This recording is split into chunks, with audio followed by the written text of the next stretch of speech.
শুধুমাত্র একটি গুনাহ গীবতের কথা যদি আমরা বলি, কারোর অগোচরে যদি আমি দিনে একটি গীবত করি, সারা দিনে মিলে যদি আমি একটি গীবত করি কারোর পেছনে তার কোনো মন্দ দিক নিয়ে আলোচনা করি বা এমন কোনো কথা বলি যেটা শুনলে তিনি কষ্ট পাবেন, তাহলে সেটা গীবত হলো। আর একটি গীবত যদি আমি দিনে করি তাহলে বছরে 365 গীবত হয়। আর যদি আমি 65 বছর বেঁচে থাকি তাহলে 365কে 65 দিয়ে গুণ দিলে 23,000-এরও বেশি, 23,725টি গীবত হয়। অর্থাৎ কেমন যেন দিনে মাত্র একটি গীবত যদি আমি করি তাহলে মৃত্যুর পরে আমাকে 23,725টি মামলা মোকাবেলা করতে হবে শুধুমাত্র গীবত প্রসঙ্গে, এবং আমার আমলনামা থেকে সওয়াব দিয়ে দিয়ে পাওনাদারকে বিদায় করা হবে।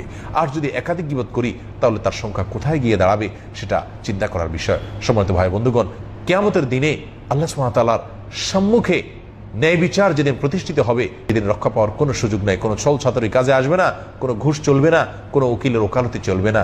সেই দিনে এ সমস্ত হাজার লাখো মামলার বোঝা থেকে বাঁচতে হলে দুনিয়াতে চলতে গিয়ে প্রতিদিন প্রতিনিয়ত আমার দ্বারা কোনো মানুষের হক যাতে নষ্ট না হয়, বিশেষ করে গীবত যেটি আমরা প্রতিদিন অসংখ্যবার অগণিতবার করে থাকি, এ বিষয়ে আমাদেরকে সচেতন সাবধান হতে হবে। তাহলেই কিয়ামতের ময়দানের মামলার ভয়াবহ বেড়াজাল থেকে আমরা রক্ষা পাবো। আল্লাহ তাআলা আমাদের সবাইকে তৌফিক দান করেন।